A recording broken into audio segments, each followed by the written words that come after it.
Okay, it's official. The president just signed to have the government reopened again. And in the end, this was a catastrophic loss for Democrats. Also, Gavin Newsom's former chief of staff has been indicted by the Department of Justice for fraud. You got to hear this story for yourself. Okay, let's get to the president signing the continuing resolution. Take a look. On this vote, the yeas are 222, the nays are 209. The bill is passed. The motion is adopted. Over the past 7 weeks, the Democrats' shutdown has inflicted massive harm. They caused 20,000 flights to be canceled or delayed. They departed so many times, so late. People were hurt so badly. Nobody's ever seen anything like this one. This was a no-brainer. This was an easy extension. But they didn't want to do it the easy way. They had to do it the hard way. And they look very bad, the Democrats do. They deprived more than 1 million government workers from their paychecks and cut off food stamp benefits for millions and millions more Americans in need. They caused tens of thousands of federal contractors and small businesses to go unpaid, and the total effect of the damage their antics caused will take weeks and probably months to really calculate accurately. With my signature, the federal government will now resume normal operations, and my administration and our partners in Congress will continue our work to lower the cost of living, restore public safety, grow our economy, and make America affordable again.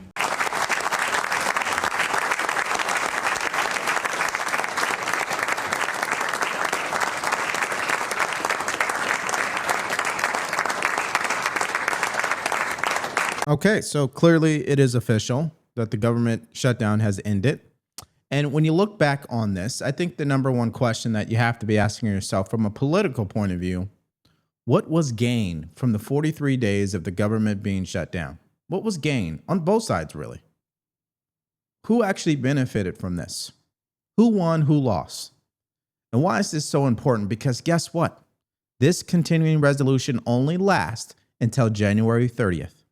So we literally could be repeating history once again, and the government could be shut down once again, because we've seen how far Democrats are willing to go. They will inflict pain on the American people to make their point. Is that who we are elected into Congress? Is that what we want in a representative? I don't think so. But let's hear from Jim Jordan and his reaction. Take a look. All right, it's been a long 42 days for you guys. Yeah. Well, you said it. I think you said it best at the front end, Sean. 42 days for what? They didn't change anything we had in the big, beautiful bill, all the good things we did there that they were talking about initially. They didn't change anything in this failed Obamacare that they want to continue to subsidize. But they did make it tough on military families, air traffic controllers, American families in general, all to appease the left and all to go after President Trump.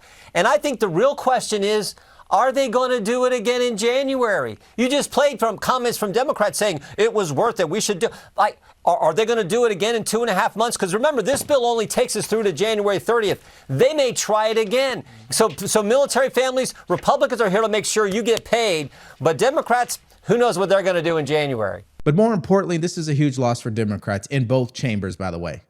8 Senate Democrats voted with Republicans, and then you had 5 House Democrats vote with Republicans here. So in both situations, there was a small percentage of Democrats who did the right thing. Stop punishing federal employees who did not ask for an embarrassing record, might I add, of a 42-day government shutdown. Now let's hear from Senator John Fetterman what he had to say. Take a look. Do you believe that this may be, at least in part, about your party changing and the populist movement in reaction to MAGA and the Democratic Socialists, that this may be a moment where they want to take over the Democratic Party?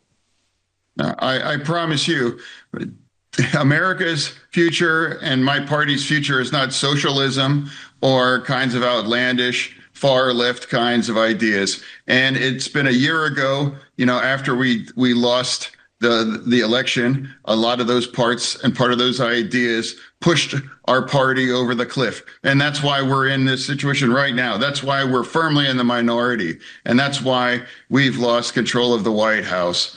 So some people, if you think that's a solution, that's fine. But it's going to be It's going to be a competition of ideas, and we know that's not going to prevail. What's going to prevail is common sense. What's going to prevail, choosing this country over, part of the extreme in our party. What's going to prevail is common sense. Now, I'm with Senator John Fetterman on maintaining the belief that common sense will prevail. This show is all about common sense, okay?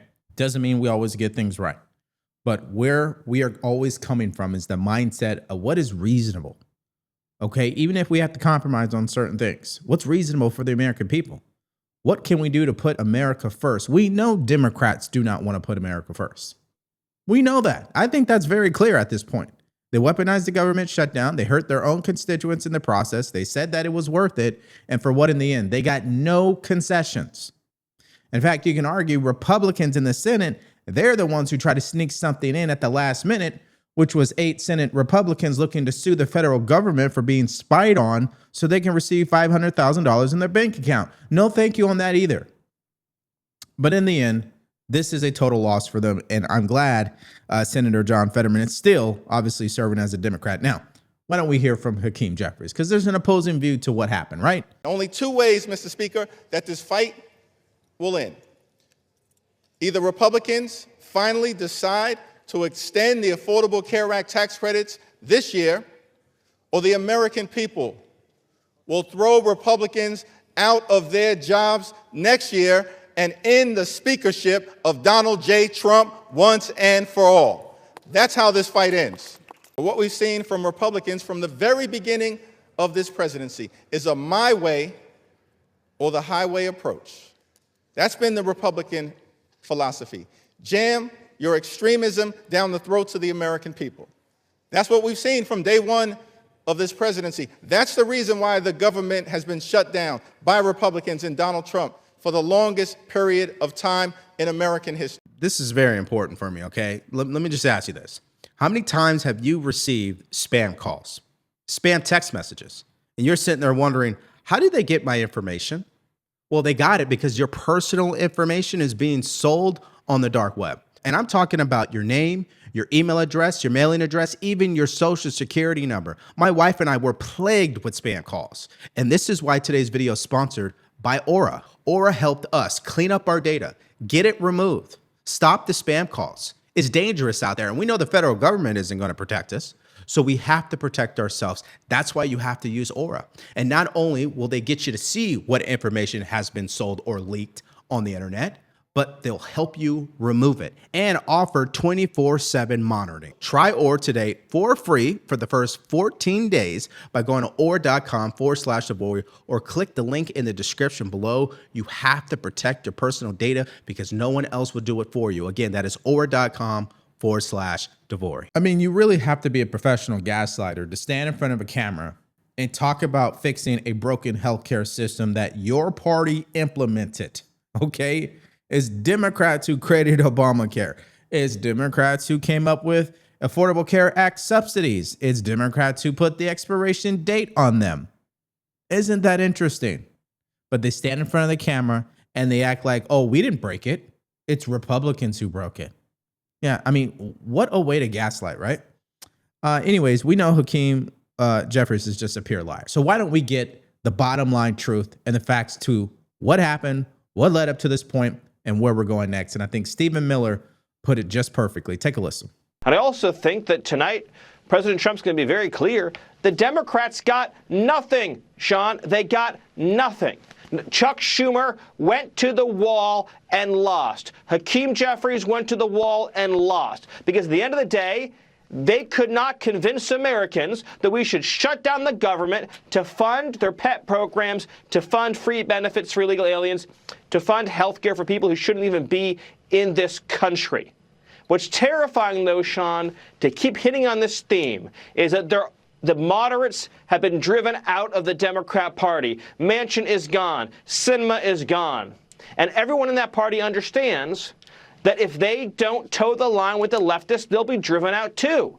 So we, as a country, we don't have a mainstream Democrat Party. We don't have a moderate Democrat Party. We have a party of crazies and lunatics and radical leftists and open borders nut jobs. That's bad for America. It's bad for the American people. It's bad for the world, Sean. No doubt about it. So what can we do? Well, we got to show up and vote. That is number one thing. No matter what you may not like about the current administration or what you may love about the current administration, that doesn't really matter. What matters is, what are you going to do next year when the elections come up? I think that's really important. Because I tell you what, if Republicans lose the midterms, you can kiss this administration goodbye. Because nothing's going to get done. Okay? And there's a high chance that they will try to impeach President Trump. It's the disgusting reality of politics. Okay? It didn't used to be this way, for the record. But there's something about Trump derangement syndrome that has thrown this whole thing upside down. Now, let's go to Bill O'Reilly and his reaction to the government finally being reopened and his thoughts on the Democrat Party. Take a look. The Democratic Party right now is fractured. Okay, so I don't even know what they got. What did they get holding up the government for 43 days? What? Did they get anything, Cuomo? Well, that's Did they their get beef. anything? Is they're saying you should have kept it shut down, and we would have gotten what we wanted, which was to fix health care for people. Coulda. Let's deal with history. What did the Democratic Party get for shutting the government down for 43 days? What? Nothing, but that's their complaint, Nothing. Bill. They're saying the senators shouldn't have wait a minute. acquiesced. That's why they're saying they caved. I don't care about the complaints. So on the record, I don't care about the complaint. Who cares what they say? On the record is we, the Democratic Party, shut down the United States government for 43 days and got bupkis. And the reality is that the Democratic Party held up the government for 43 days, causing pain to individual Americans, and got nothing. I believe that's a resounding defeat. Bill, I got you. Bottom line to this story, guys, it's a catastrophic loss for Democrats. They will gaslight and try to spin it as a win somehow in the tea leaves and the weeds. But on the books, the end result is they got nothing and they hurt the American people in the process. That's it. There's nothing else to it. Okay? And it has gone on to even fracture their party even more. And now we go to our next story, which was flying under the radar today because of all of the news that happened today, of course. And that is Gavin Newsom's former chief of staff has been indicted by the Department of Justice for fraud. We're talking wire fraud. We're talking taking funds that doesn't belong to you and doing something that you're not supposed to do. Okay, we'll go into depth about it, but let's first hear from Steve Hilton and his reaction. Take a look. So we've just seen this massive corruption scandal break involving Gavin Newsom's former chief of staff, indicted by the Department of Justice on a whole range of corruption-related crimes. The thing about this is that it's not some isolated scandal involving one person. This is what you get after 15 years of one-party rule. These years of one-party rule by the Democrats, they've rotted our government from the inside out, because this arrogance has turned into complacency, entitlement, and corruption. They think they can get away with anything. The rules don't apply to them. They can do whatever they want, and there's going to be no consequences. Gavin Newsom, unbelievably, is sticking up for this person. It is totally outrageous. This shows why it is time for change in California. That's why I'm running for governor, to end 15 years of corrupt Democrat rule. There's corruption left and right. There's corruption with the high-speed rail. There's corruption with the Capitol building. There's corruption with the monopolies that exist in California that donated to Gavin Newsom's campaign. Okay, we can go on and on and on all day long about his fraudulent activities. But it's interesting because when you're a fraudster, of course you attract other people who are fraudsters, right? I mean, his chief of staff is literally Gavin Newsom, but behind the scenes, this is the guy running everything technically, right? Well, here it is. Dana Williamson, former chief of staff for Gavin Newsom, has been arrested by the FBI on multiple charges, including conspiracy to commit bank and wire fraud, wire fraud, conspiracy to defraud the United States and obstruct justice, subscribing to false tax returns, and making false statements. And here's the copy of the filing, including the statement from the Department of Justice. California political consultant and former public official charged with conspiracy to commit fraud and obstruct justice, false statements, and tax crimes. Here is Michael Schellenberger on Fox News and Jesse Waters reacting to this. Take a look. Are you concerned about this indictment of his former chief of staff? Usually a chief of staff knows a lot I mean, it's a huge deal, right? I mean, the problem is traditionally they've controlled the attorney general, the state attorney general. They've controlled the district attorneys. Of course, the attorney general's office is where all the crimes occur. And so they've been able to basically allow a huge amount of corruption to go on in California for a really long time because they control the offices that should be investigating that. But hopefully we'll see some federal action now. You've got U.S. attorneys from the Trump administration that should be all over this. But yeah, I mean, the corruption in California is legion, and it's really never been properly investigated. Of course, it hasn't been properly investigated, but let me make sure you guys understand exactly what happened here. The court filings also allege that Williamson created fake contracts to obtain COVID loans for her company, filed false tax returns, claiming over $1 million in personal expenses, including private jet travel, luxury hotels, home furnishings, and designer handbags as business deductions. She also accused of sharing government information with a company involved in litigation with the Golden State and then lying about it to the FBI, according to the indictment. Listen, let's just make sure. This is crazy. All right, one more point for you, okay? The indictment also alleges that McCluskey was Becerra's chief of staff. Williamson funneled $10,000 per month into an account he controlled, disguised as faulty payments to his wife after her accused co-conspirator expressed a desire to have more money while working for the former congressman. And understand this, Xavier Becerra is currently running to be governor of California. So it's corruption all over the place is the bottom line. Now, while Gavin Newsom is in Brazil, let's take a look at Dana Williamson as she just left the courtroom while reporters were asking her questions, but she had nothing to say. Take a look. Excuse us. Do you have anything to say? Any comments? Should other California officials and people involved in the government be concerned now with this investigation underway? Do you have any comment, Ms. Williamson? Excuse us. No, you guys can contact my attorney. Excuse us. Do you have anything to say at all? Ms. Williamson, do you have anything to say to Javier Becerra right now? He called this a Have you gut been punch. cooperating with prosecutors? Ms. Williamson, you have nothing to say with the 23 counts against you, alleging that Side of the story you would like you to and share co-conspirators funneled money to Javier Becerra. Watch out for your steps. Steps.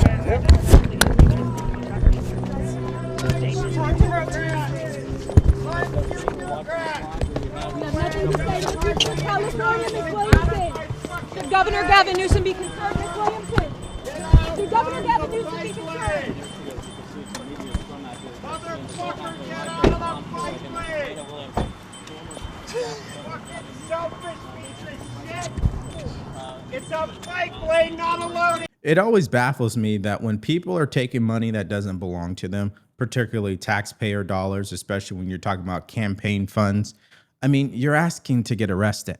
If you think you're going to defraud the IRS and get away with it, you're an idiot, okay? I mean, history has shown that doesn't work, all right? Even if you're so sophisticated that you can get away with the IRS, sooner or later they're going to catch you, all right? It's just fascinating how these people behave, but they're supposed to be working for the people. So I think it calls into question the judgment from the governor, right? Well, they were able to get a statement not from him, but from his spokesperson, of course. Take a listen. A spokesperson for Governor Newsom tells us in a statement Williamson is no longer serving in his administration and that the governor expects all public servants to uphold the highest standards of integrity.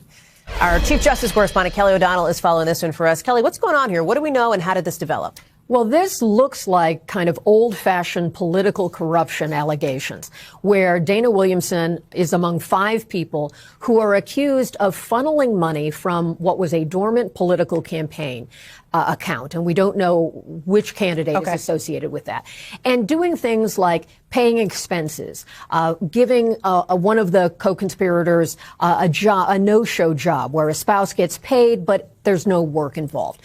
She has not worked for Governor Newsom since last year, but obviously there are political overtones, and obviously his picture is what we see on camera, and so he will have to some degree, answer for these issues. But this investigation began 3 years ago, so it is not of just this moment with the Trump administration or the DOJ. So it's been going on for a long time, and it involved IRS investigators and so forth. And it also includes some of the PPP loans from the COVID era, where people recall that you would get payments made and that if you met certain requirements, those loans were forgiven. So bottom line, Newsom needs the answer for this. Hopefully he'll speak out. He has so much to say about the president, but will he have anything to say about his former chief of staff that clearly was next to him during the better part of his reign over California, by the way, that he's utterly destroyed, okay? And we know he'll probably deflect and minimize this, just like he tried to do with the lawsuit against the state regarding the Pacific Palisades fire, which he's so shameful. He blames climate change for that fire. Okay, we know what happened with the fire, all right? It started because of another fire, and then the fire department and the firefighters didn't put the fire out entirely, and obviously the originator was the arsonist, so I don't know what climate change has anything to do with it. But anyways, bottom line is this is a loss for him. Let's hear from you guys in the comment section below to both of these stories. The government is back open. Who do you think is the person who lost the most?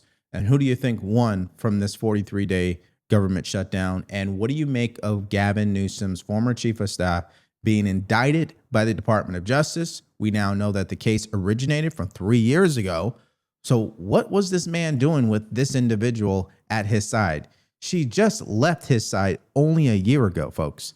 Give me your reaction to that and all of your thoughts in the comments section below. Now let's take this to our next video where we have another insane ruling to talk about. That is a federal judge ruling that people who have been detained, we're talking about illegal aliens in the state of Illinois, must be released. This is just crazy. We dive deep into that. So if you guys missed out on that update and more from earlier today, all you have to do is click on that video because it's coming up right now.